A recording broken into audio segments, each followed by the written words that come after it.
The advice and opinions expressed by Dr. Grant Pichet and her guests are meant solely as suggestion and should not be in any way construed as child-specific advice. Dr. Doreen Grant-Pichet is the Dr. Doreen is an expert in autism. Doreen Grant-Pichet. Dr. Grant-Pichet. Dr. Doreen Grant-Pichet. Dr. Doreen Grant-Pichet is a visionary in the field of autism. Now you can ask her questions on Ask Dr. Doreen.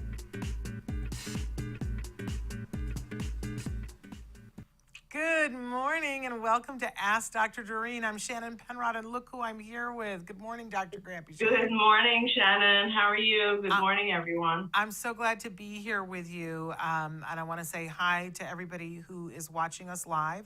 We are live this morning. It is, I don't even know what the date is. It's the 25th of August. Thank you. Chris is holding up numbers for me. It's the 25th of August, and of 2026. We're excited to be here with Dr. Grant-Pichet. If you don't know, Dr. Grant-Pichet is a true expert in the field of autism. I believe the expert in our time. I can say that because she has so greatly influenced my life, my child's life, and I've watched her influence so many other lives. I've always said this about you. I feel that you can see around corners. The field has changed so much, and I feel like you always see something coming before it gets there. But also, and more importantly, I don't know anyone, and I've met so many people, so many amazing people in this space, but I don't know anyone who cares more about the individuals themselves and the family members who love them than Dr. Grant-Pichet. So we appreciate you and the time and the energy and the empathy and the respect that you have for this group of people that we love so much. There are so many of us that are in this space. So thank you. Thank you. Thank you so much. Kind words, Shannon. Thank you very much. But true. Not a bit of it is anything but true. So we're thrilled because Dr. Grant-Pichet donates this time whenever she can. We're thrilled that we have her today. Our topic today is building independence without constant prompting. Now, you'll notice that on the screen, if you're watching us live, our fabulous Chris Desmond is showing you some of the different ways that you can interact, some of the ways that you can be writing in your question. Now, we do have a starting topic, and we'll be talking about that, but you can write in a question about absolutely anything under the sun. If you'd like to hear Dr. Grant-Pichet's wise words, we encourage you to write in whatever way you're watching. Now, for those of you who are not watching live, you can still write in. Whatever platform that you're on when you're watching it, and we're everywhere. If you're watching us after the fact, you're probably watching us on our YouTube channel, Ask Dr. Doreen, and you can write in a question there. Or if you're listening, because so many of you listen in podcasts, and it is an audio podcast that's available wherever you get your podcasts for free. It is a free download. You can write in your questions. You can send them directly to me if you want to. Shannon at autism-live.com, and we will feed your question into the next live show. I want to say this, though, that when you're downloading the free podcast, obviously you're going to get some advertisements. We're all adults. We understand how that works. If that's not what you want, there is a way that you can download the podcast ad-free. Excuse me. You just need to go to glow.fm. I need to remember to swallow. Excuse me. glow.fm/autismlive, and it's a $5 a month fee. For that, you get anything that we do on the Autism Network. So that includes Ask Dr. Doreen, that includes Autism Live, the parent-to-parent stuff we do, anything extra that we do.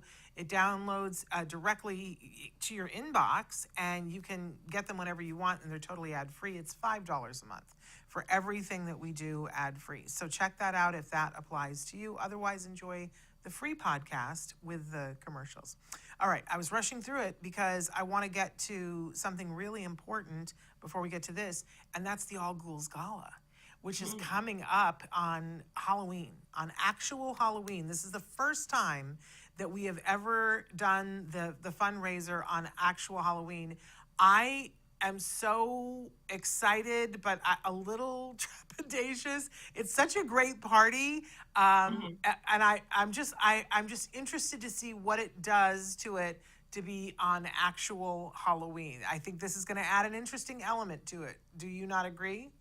I don't know. What are you thinking? Are you worried about it or? I'm not worried. I wouldn't say worried is the thing, but usually it's like the Saturday before Halloween, and it's a very interesting thing as you're going to the party or coming home from the party. There's a substantial amount of people in costume, right? But it's not the fever pitch that actual Halloween is. So I'm a little excited to see what happens when it's actually Halloween. I think it's going to add an element to it. The thing that I always say about this party, it's a fundraiser. It raises money for the amazing charity that you started, Autism Care Today, to give grants to families for whatever it is that they need. It's such a brilliant idea because there's great charities that will give an iPad, or there's great charities that will, give copays, whatever. I think it's really the only charity that says, what do you need? And we're going to be responsive to that. It's just a great idea that you had. And to your credit, they've already given $2 million worth of grants to families for things that were life-changing. Isn't that amazing? It is amazing. Do you ever pinch yourself and go, oh, that's amazing. I started that and that's amazing. It's great work. It's part of your legacy. And it continues. It's wonderful. It is wonderful and meaningful. And so this fundraiser, which is an amazing party, I always quote Mike Darnell, fabulous producer, television producer, was the original producer of American Idol on Fox Television. And he comes to this party and he always says, this is the Halloween Hollywood party of my teenage dreams. That's what and I think that's the perfect explanation of what it is. It's like a Hollywood party on steroids that you dreamt of going to when you used to watch movies about what Hollywood was like, because there's celebrities there. It's just off the chain. The food is incredible. Open bar. It's wild in a very safe way, and wonderful. Dancing and lots of opportunities for all kinds of things. There's an auction. It's mayhem in the best possible way. So people should come. The tickets go on sale on September 1st. That's just, like a week away? And it will sell out. It will sell out, and we're expecting that it's going to sell out rather quickly. It sold out last year. And I was very uncomfortable in the last 2 weeks with the phone calls and the texts and the messages. People were messaging me in the middle of the night and begging and saying, is there any way that you can get me in? Just I really don't want to do that. So if you really want to come, make sure that you buy your tickets. I do want to say that the ticket price is a little bit more this year, but we have a special code that I will be giving out on September 1st it's a $50 off coupon for if you buy them early. So it will be worthwhile to buy them early. So I will say that. I also want to say that the reason for the whole thing is raising the money for the grants. The grant phase will be opening on September 15th. It's just for a month, September 15th to October 15th. If you or a family that you know is needing something and wants to apply for a grant up to $5,000 with help with that thing, you can go on act-today.org and fill out a grant application. I'm going to tell you that the single most important part of that app, you have to fill it all out. Let me say that. Every part of it, if you leave something blank, it could disqualify you, right? But the most important part is you get an opportunity to tell your story. And I think it's take your space there and tell why having this thing would be life-changing. I am not currently on the grant committee, but I have been before, and I think the letter is the biggest part. So, but don't leave anything blank. I know sometimes people just, kind of half do it. No. If you're going to do it, fill out the whole thing. It's not a lengthy application process. They really have pared it down to make it very user-friendly. Anything else you want to say about this party and the grants and the charity?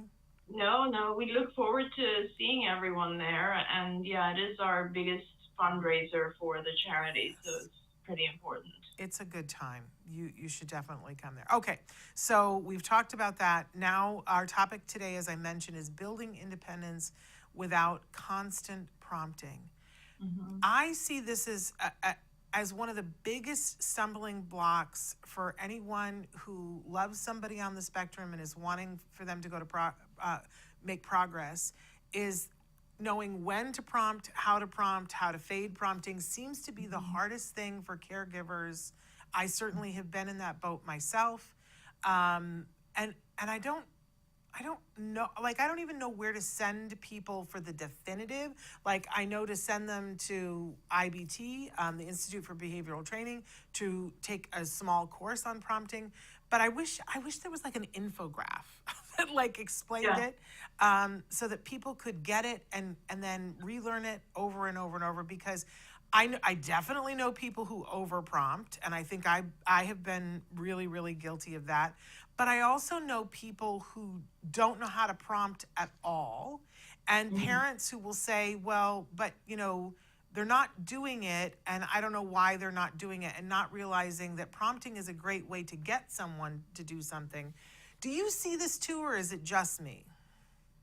No, I think you're right. I think there's a lot of issues with knowing how to prompt and knowing when to stop prompting. But the thing is that there's one general kind of rule that describes this whole process, which is you start at whatever is needed. So in other words, you start with where the child or adult is in their skill set, and you prompt a lot, so you essentially model, and then you gradually reduce that so that they're doing it on their own. So that's the kind of general rule, but because people start at different levels, because people have different skill sets in whatever thing we're talking about, whether it's, prompting just the beginning of a very small action, or we're talking about independence in a larger scheme, like independence at school or independence at some other bigger function. It depends on where the individual is really starting at, right? And that establishes what we call the baseline, or where you are supposed to start prompting. And then also, of course, your ultimate goal is independence, which means you have to kind of backwards, back yourself out of the prompt, because without backing yourself out, they're really always dependent. Exactly. And that's a lot of the questions that we've gotten kind of signal that to me. So I'm going to jump right in here with the first question. I feel like my teenage son can't do anything without constant prompting. It's like he's turned off his brain and is totally just moving through life waiting for me to prompt him. I'm sure it's my fault, but how do I stop this? Yeah, so do they say what specific area or thing, or just in general? They don't say a specific, because they're making it sound like it's literally everything that Okay. And I certainly I have seen this where somebody just, because they've been over prompted into outer oblivion, where they're running on autopilot and waiting for somebody to steer them. Yeah. Well, I don't know if they're running on autopilot, or if they are kind of dependent on the, well, it could be a couple of different things. So some of our kids become dependent on the initial kind of nudge to start a particular thing. And that could be just prompt dependence. On the other hand, I know also that a lot of our kids kind of consider your prompt as a rewarding thing. They consider it as attention. And so then they become kind of dependent on it, because, or they keep themselves dependent because they want your attention and interaction. Does that make sense? Yes, it totally does. Yeah, so both of those things happen, and we have to kind of be very cautious of both. And to answer the question for this person, I think you just have to start with one action. The thing is, you cannot across the board abandon prompting when someone is prompt dependent. You have to pick one specific situation and say, in this particular situation, I'm going to really work on fading myself out, prompt fading, right? And then once you've done that, which fading is not a huge thing, it's more about us than about them. Fading is just, setting your mind and saying, okay, I'm going to reduce my prompts, and there's lots of different ways to reduce your prompts. Or I'm either going to reduce the type of prompt, or I'm going to reduce the frequency of the prompt, and I'm going to eventually have the goal of not prompting. And once you've done one particular scenario, then it kind of becomes a little bit easier to do in general. But you should expect that there will be a little bit of, I guess, reaction or delay perhaps as you're fading your prompts, but that's okay. I mean, that's just totally normal. The child or the individual is used to a certain level of prompting, and unless you give them the opportunity, they're always going to be used to that level of prompting. Okay. We've got a couple of live questions. I just want to address, because Elephant Mouse XYZ says, I've asked this before, I want to get on this channel. Can you tell me here? And I just want to make sure that you're hearing me say, I'm so interested, if anybody is out there, that we have a different show. This isn't a show where we typically have guests. But we have Autism Live. And if you want to be on Autism Live, I'm always looking for guests on Autism Live. The process is that you write to me, Shannon, at autism-live.com, and you tell me about yourself, a little bit about yourself and what you'd like to come on and talk about. It's usually about a 6-week time period to get back to you, so you have to be a certain level of patience. But, we'll get back to you and either say to you, this isn't a topic that we have a space for right now, maybe in January, or because I know I got a lot of toy stuff coming up. But we want to hear from you, and we're always looking for guests. So write to me, Shannon, at autism-live.com. But we don't usually have guests on Ask Dr. Doreen because look who we have, and we want as much time for her. I'm going to make a mess of, but the other person who wrote in, I'm not going to try to say what the name is. She says, hi, they say, hi both. So glad to be with you as I cannot always listen to you live. Recently, we have been struggling a lot with sleep. Besides melatonin, which they say does not work, I'm not getting a lot of help from my son's doctor. Where do I start? Thank you. And he is 6, by the way. So sleep is a pretty complex thing to talk about. I can give some guidance behaviorally, but really, I think there are so many things I would ask first. And this isn't a live question, unfortunately. No, this one is a live. This is a live question. Oh, good. Yeah. Then we can ask questions. The issue with sleep, first of all, have you determined, is it not falling asleep, not staying asleep, or waking early? Do we know which one it is? And have you determined that there's no biological issue that's causing the sleep disturbance, like for instance, stomach problems or anything, subclinical seizures, or is the child experiencing some sort of pain? Have you ruled out all of those things? Okay, and we'll wait for them to write back to us on that. And we'll have to come back to that. Do you want me to ask another one of the questions that we had about prompting while we wait? Sure. Okay. Sure. My daughter, 10, with ASD, hates it when anyone tries to tell her what to do or how to do something. If I say, can you put your shoes on, it's time to go, she will lay down on the floor and scream, stop telling me what to do, I'm not stupid. This is a relatively new behavior. How would you handle this?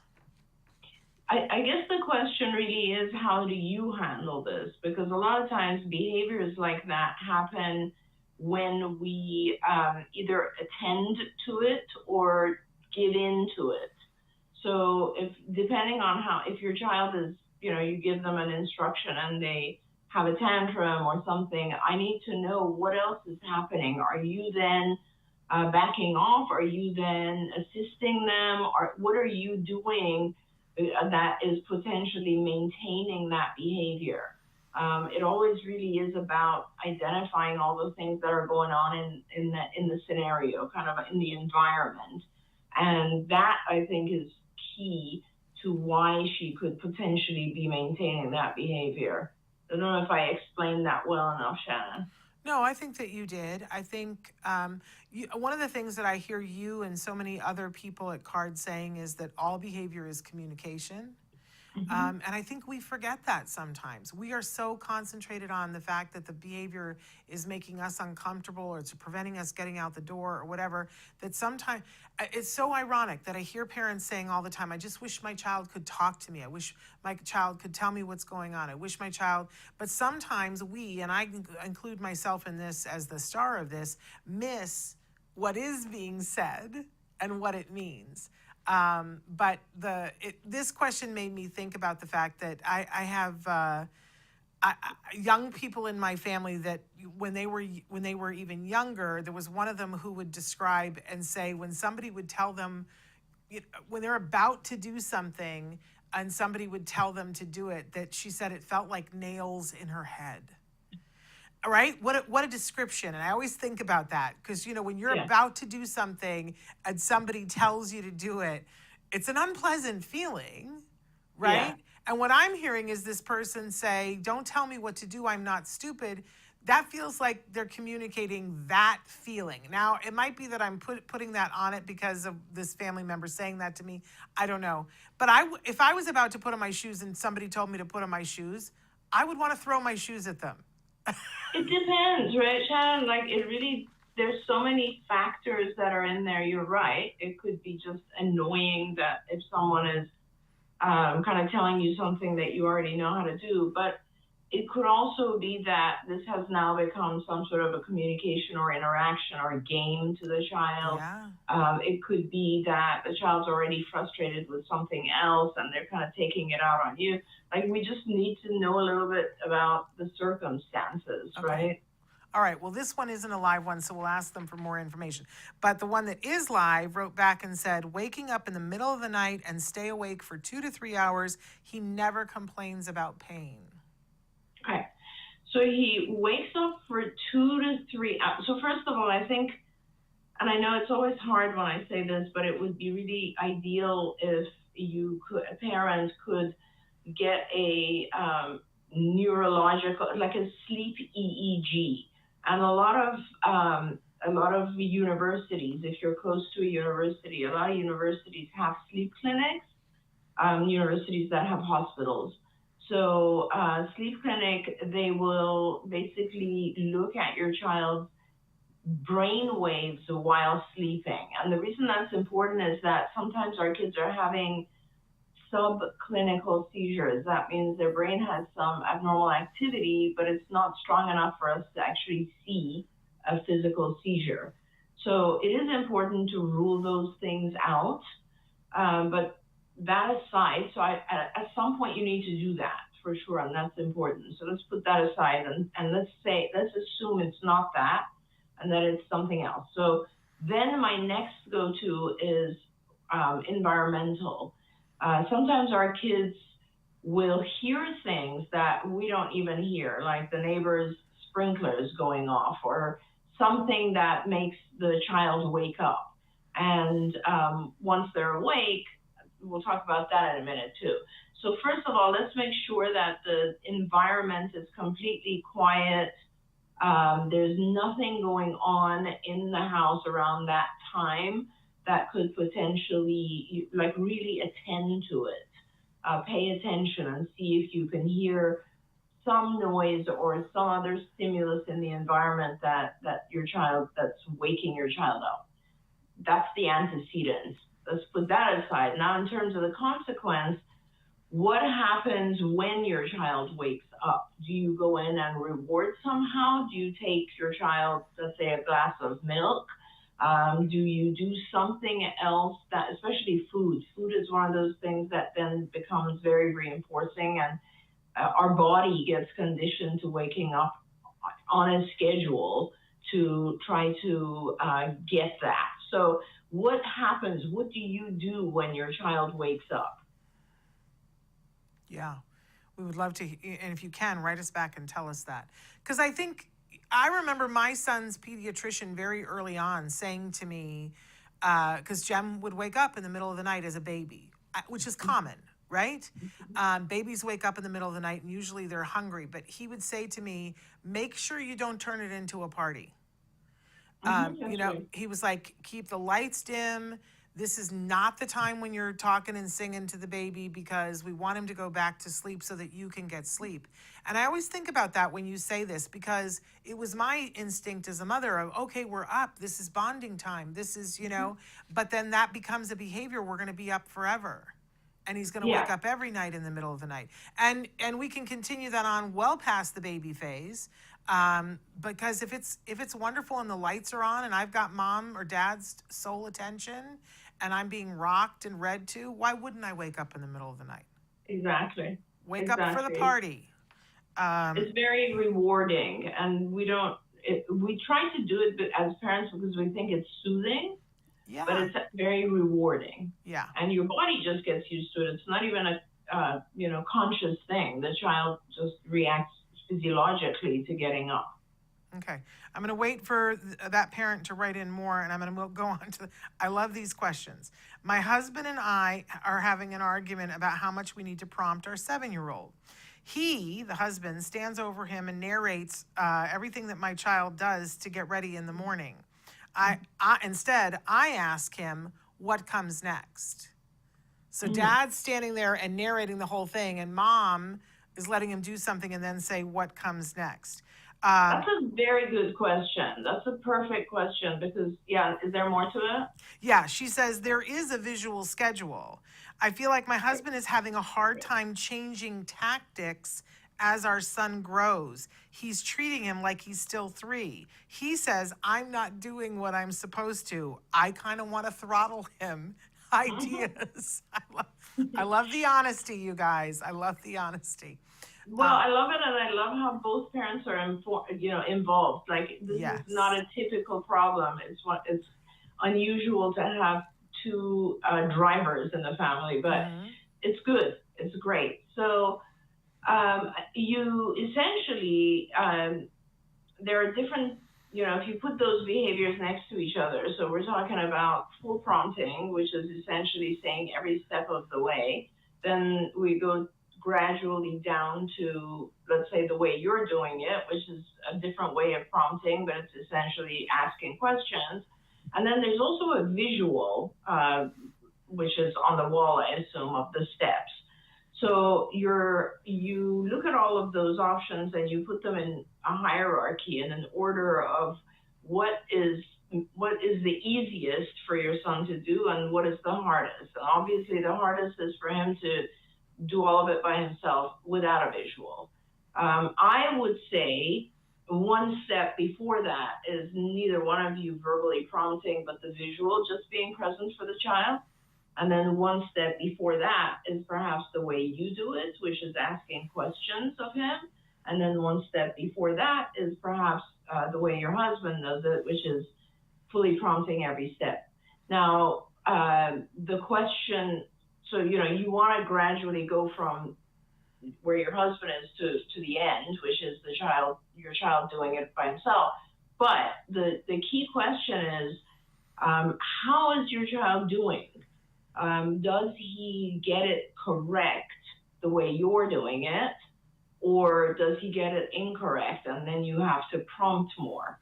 Because when you reduce your prompts, when you go to these stages that are, kind of harder and harder for him, you want to make sure that it's not so hard that you have to constantly backstop, right? And you constantly have to go back to prompting more.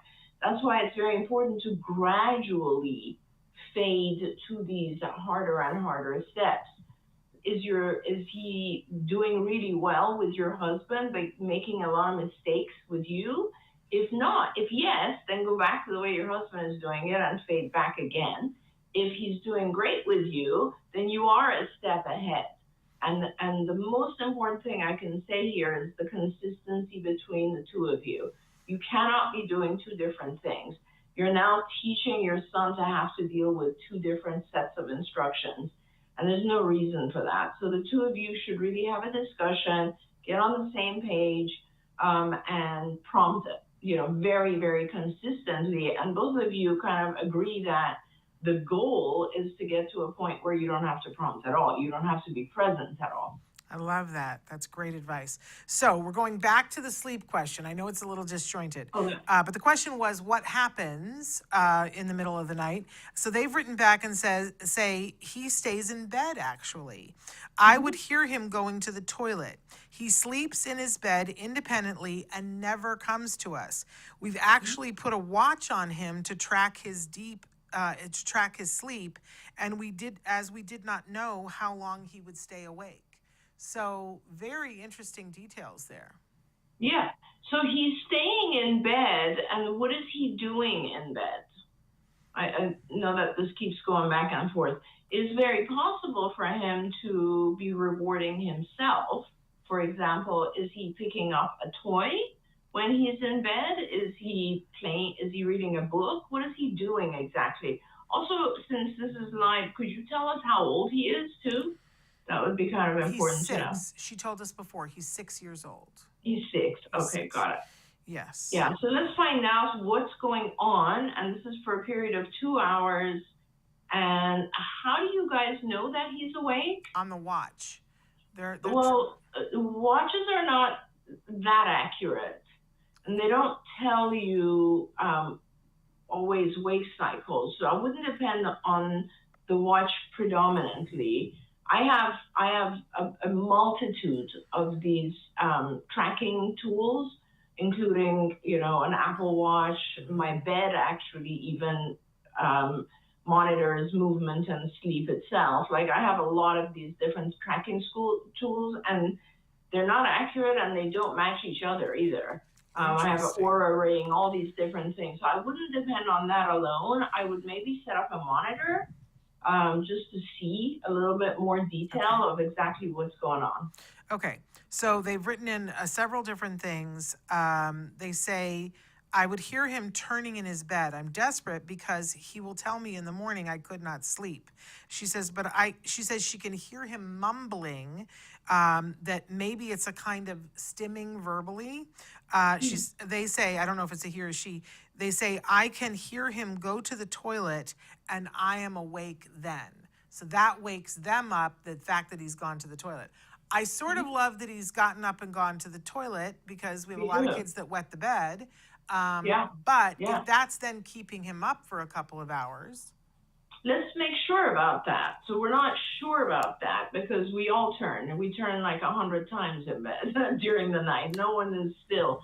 But I would definitely put a monitor in and see, in a very unintrusive way, so that you don't want him to know there's a monitor. But the fact that he's waking up and going to the bathroom is a fantastic thing. That means he's very well toilet trained. But at the same time, if you want him not to go to the bathroom, that means we need to stop giving liquids a little bit earlier in the evening. So for instance, no more water or drinks after 6 p.m. But it's not a huge deal if he gets up, goes to the bathroom, comes back and sleeps. The fact that he says to you, I didn't sleep, could also be a misunderstanding of what that actually means. So for instance, he could be saying, I didn't sleep because he woke up once. I'm not sure he understands the meaning of I didn't sleep. I think we need better data. And the way to get the better data is just to have a monitor in there and to actually see what's going on over the night, the duration of the night. And I love the idea of the monitor because then you can see what he's doing without disrupting it. Absolutely. But I also love, sometimes you've told people in the past to set up a video camera and videotape the whole night. Because I want to know now, because he's waking up, and I want to know, is it like the same time every night that he's waking up? And is it because he's waking up because he has to go to the bathroom? Or I remember years ago, you asked somebody to set up the video monitor, and what they found out was the neighbor's sprinklers were going off. Yeah. And that was what was waking them up. Yeah. So I want to know, is there something else going on? Yeah, so that's what I was first saying. You got to make sure you check on all the antecedents, right? So noises that could be waking him up and so on. a lot of monitors nowadays actually record. Oh, You really? could even use like a Ring camera. I mean, everything Oh, records wow. nowadays. So I think it's really important to see exactly what's going on during the night. And then we'll have some more answers about what's going on. You know, if he might be even saying, I didn't get any sleep, but he's doing fine. Like he is actually not exhibiting signs of exhaustion. You know, there's a lot to consider. So let's do that. Let's get a recording of a night, and then we can go from there. Okay. All right. Let me go to another question that I've got about prompting. Oh dear. I am hoping you can help. I have a son on the spectrum, and I have a good friend who also has a son on the spectrum. She works long hours, and so she pays a woman who supposedly knows autism to be with her son. Sometimes we get the boys together on the weekend, and my friend doesn't come. She sends the woman with her child. The problem is that this woman way overprompts my friend's son and then prompts my son, which makes him crazy. She even sometimes prompts me. To make it worse, she does it in this fake, high-pitched baby talk voice that has my son and I just wanting to scream. My son has said he still wants to play with his friend, but doesn't want the woman to come. And what would you do? My friend's son is an eloper, so I don't think I could handle both boys by myself. Yeah. I think you have to be honest about this situation and have a conversation with your friend. I don't recommend that you try to handle both kids because it's very difficult when one child is eloping. But I do think it would be very important for you to have that conversation, not only because, you know, you want to maintain these play dates and your son is really reacting to this lady's voice and the way that she prompts, I guess, or, you know, directs everyone. And I think that's one reason. But the other reason is I think your friend needs to know that this lady is over prompting her son, because that is not good for someone's ongoing development and growth, right? If someone continuously prompts us, then we never learn to do anything independently. So I think it's important to have that conversation with your friend. And I think, honestly, I think it's her place to have the conversation with the lady. If I were you, I wouldn't want to be in the middle of it and having that conversation with the lady. But, you know, if your friend says, oh gosh, I feel uncomfortable, can you talk to her? Then I would go ahead and be very honest about it and just tell the person, this is the situation. You're over prompting. We don't like the voice. Like, please stop doing both of those things. Yeah. I have no hesitation when it comes to our kids, you know. I don't care. I just tell everyone everything. Yeah, I'm with you too. I worry about, I just know that parents who think that they have found somebody who's great with their kids don't want to, and so their life is working as a result. They can be very resistant to hearing that it's not working. So be prepared for that. It, you know, it'll be what it'll be.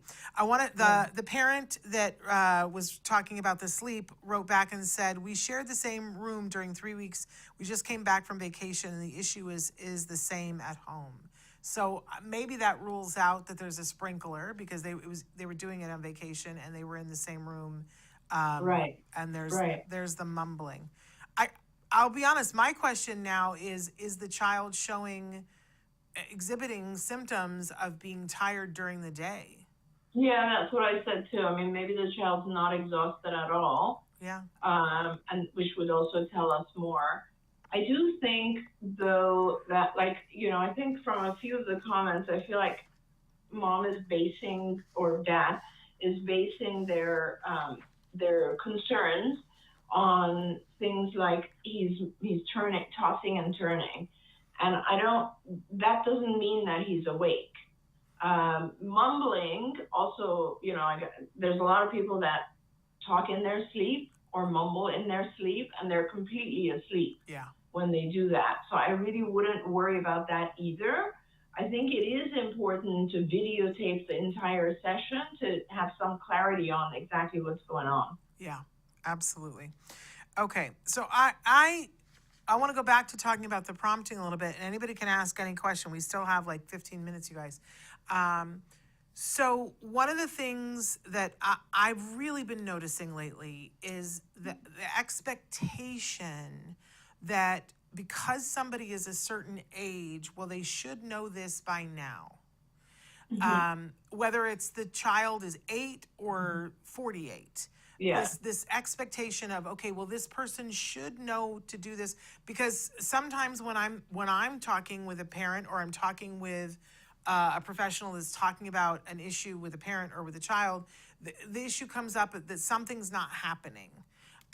Whether it's, the example that I've been using a lot lately that really was mind-blowing to me was somebody telling me that a parent that had been given the goal to play with their child for 10 minutes a day. And the goal was not being met. And my question was, does the parent know how to play with the child? And that was met with complete and total utter shock about, is that a possibility? And I was like, oh my goodness, that's such a possibility. That's, I didn't know how to play with my child. I didn't know how to play with my child. And then I had to learn how to play with my child because my child wasn't doing things based on how I had played with other children. Sure. But then there are other things that, I was talking to a parent the other day that said, this child is 10 and they're not doing X, Y, or Z, that, taking care of their stuff. And my question was, does the child know how to do that? Has someone specifically, and in both cases, the shock of, but they're this age, surely they would know how to do this, was interesting to me. This expectation that people will just, whether they're on the spectrum or not, that they will just pick up this behavior that seems to be free floating out in the universe and they will have assimilated it themselves. It hadn't occurred to the people, maybe they haven't. And I feel like this is a place where prompting is a part of teaching, right? If we're not sure. Oh, 100%. So I would love it if you would talk a little bit about why and how we use prompting to teach something, to get somebody from the space when they're not doing it to getting them to the space where they are doing it. Yeah. I think it's misunderstood. Yeah, sure, absolutely. I think that it is really important to realize prompting is one of the key parts of teaching. I want to say, we really don't teach without prompting. It's one of the 4 parts of a discrete trial. It's hard to explain that, but without prompting, your expectation is for the child to, as you said, Shannon, kind of have picked up from their environment, and that just doesn't happen in every child. Like we model, we prompt in order to get the child to see what we're asking for.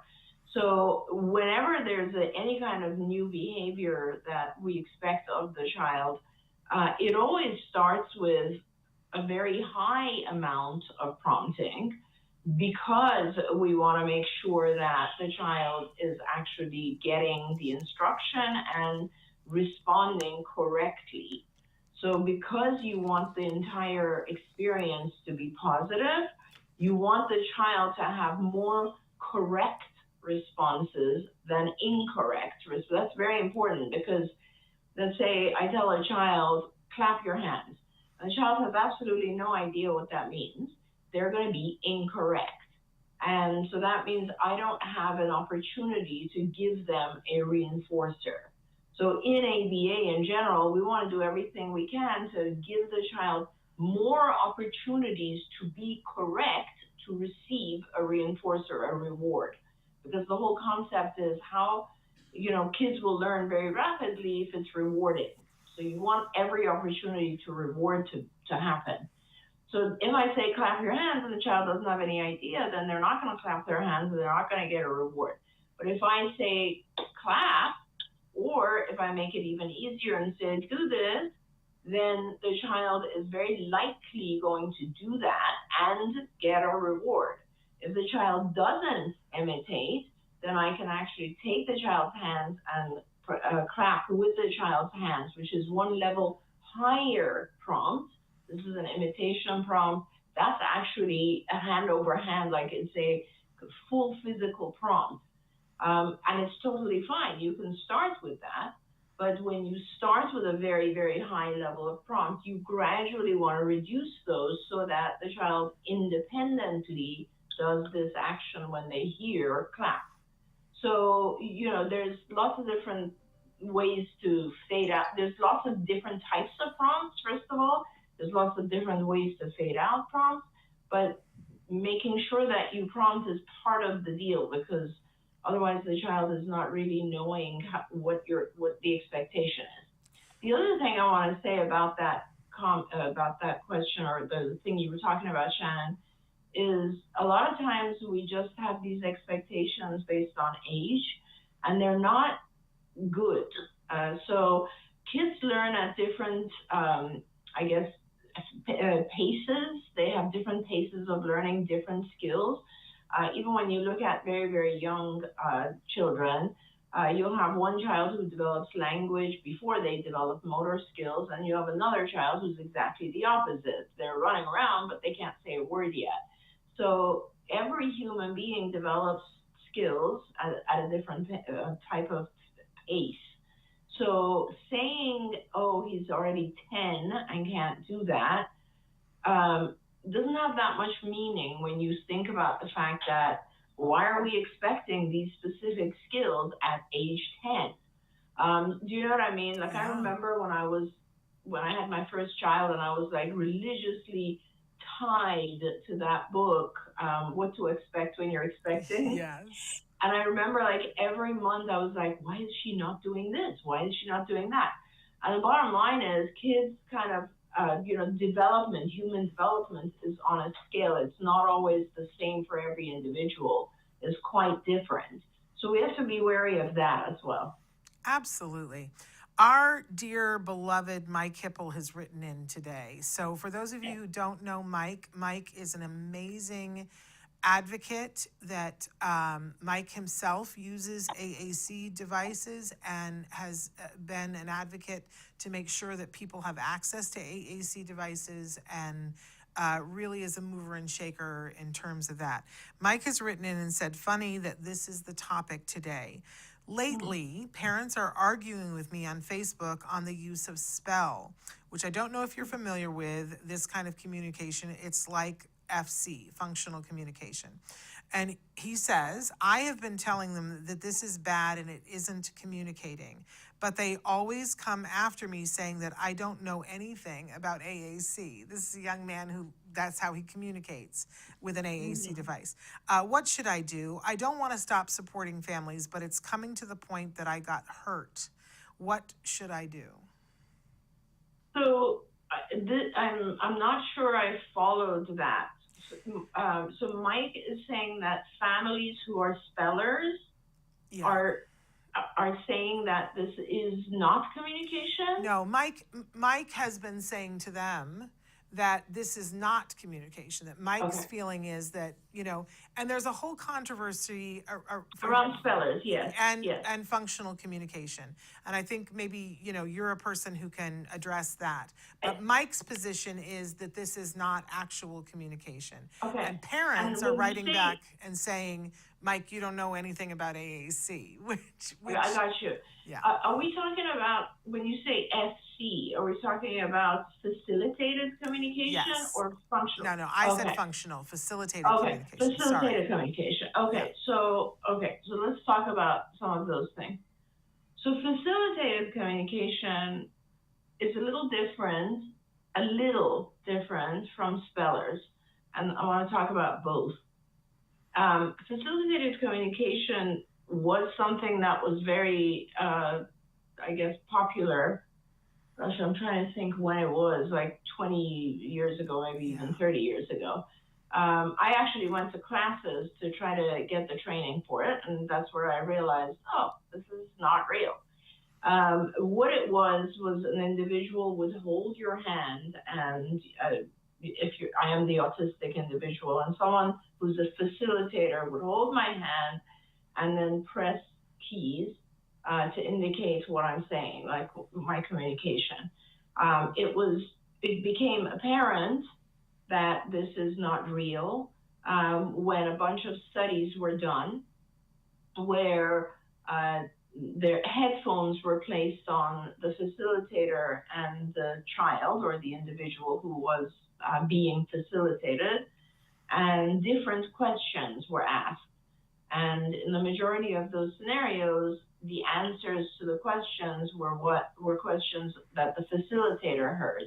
So therefore, it became very obvious that the facilitator is actually moving things and responding. So yes, Mike, I totally agree with you. Facilitated communication is not real communication. Now, spellers. I have been talking to a lot of different people. We actually have 3 kids at CARD who are spellers, and I myself was very skeptical about it because of my experience with FC. And I observed these children with their parents, and I was pretty astonished to see some of the skills that they're exhibiting. With spellers, it's not that you're holding their hand, you're actually holding a letterboard, which in front of the individual, and then the individual kind of puts their finger through the letters where they're trying to spell.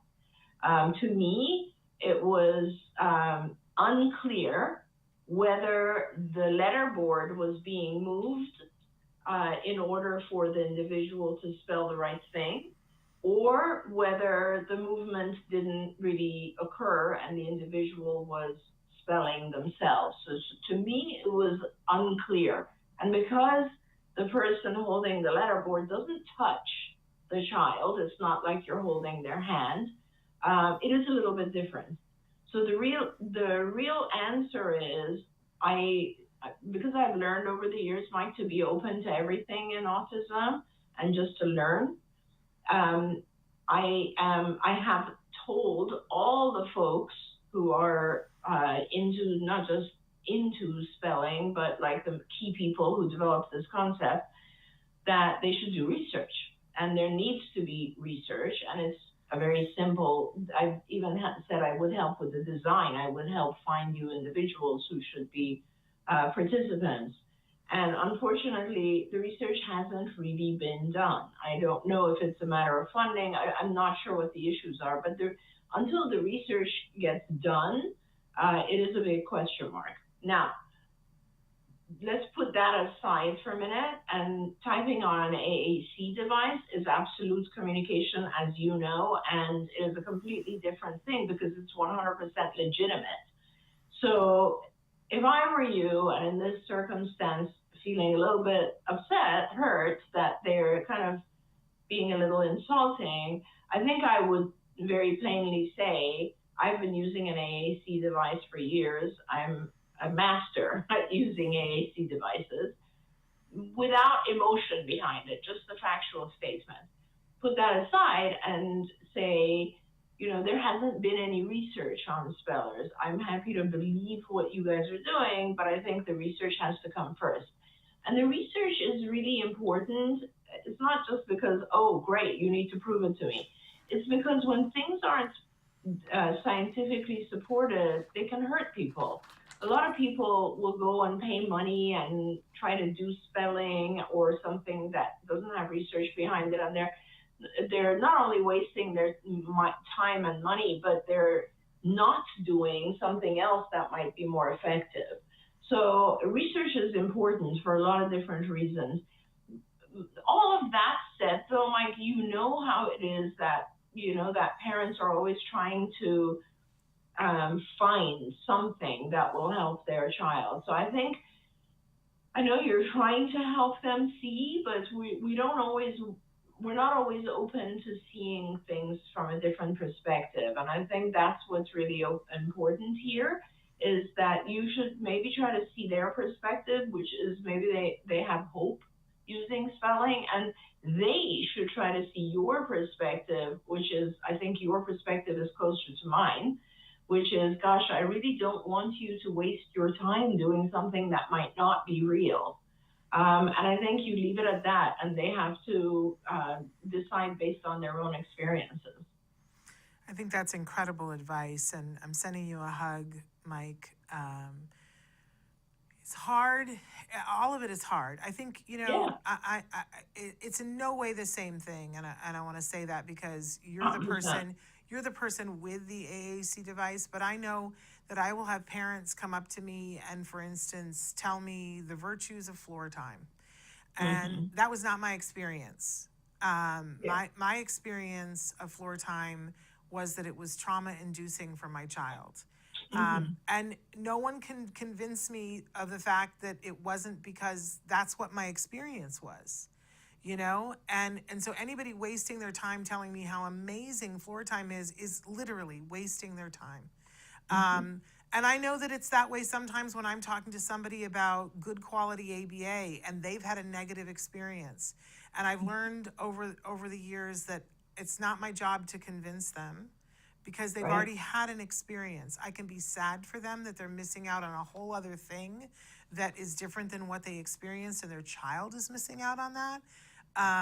But people get really vehement about whatever it is that they think. I know I do. Yeah. I do.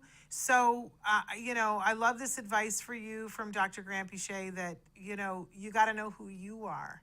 And you're an amazing advocate for AAC.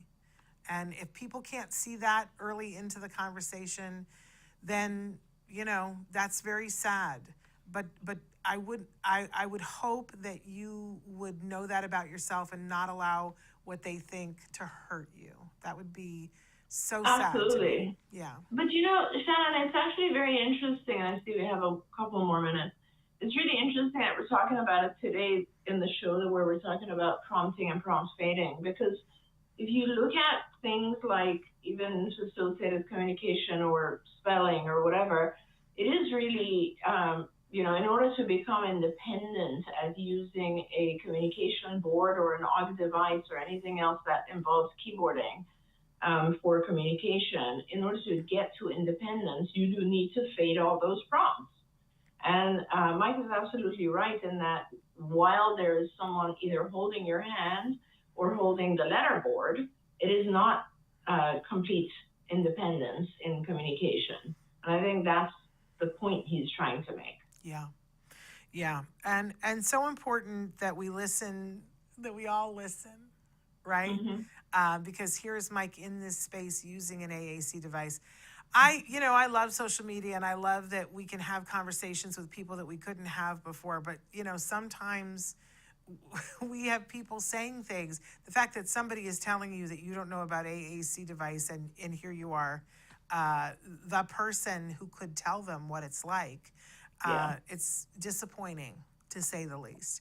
But Mike, we adore you. I'm so thrilled that you were with us today, because I know we can't always have you live with us, but thank you so much for taking the time to write in and bringing this to the forefront.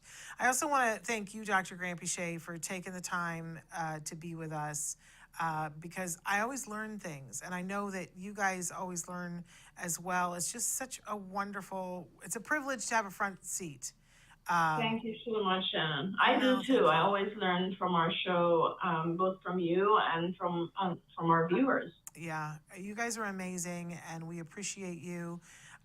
We have a great show tomorrow for you. We won't have a live Ask Dr. Doreen next week, but I believe we have you back the week after that. I think I am not able to do any shows until the 10th of September, so it might be 2 weeks. Okay. So we will be back with but we'll play some oldies but some goodies in the meantime, and then we will be back. I know I mentioned our first toys arrived today, because I'm already working on the toy guide, and so toys are coming. It's, if you know somebody, we're still accepting toys for a little bit more than a month. And so if you know somebody who wants to submit a toy for the toy guide, I can't wait to show you things, because we have the newer award that is your pick. So I can't wait to show you things so that you can pick the one that Thank you you. like. All right, you guys, we're back tomorrow with a great show, great guest. Until then, give your kiddos a hug from me, and one for you as well. Thank you, Dr. Grant Pichet, and bye-bye for now. Thank you. Bye-bye. Don't forget, you can watch Ask Dr. Doreen live every Tuesday morning at 10 a.m. Pacific time. We hope to see you there.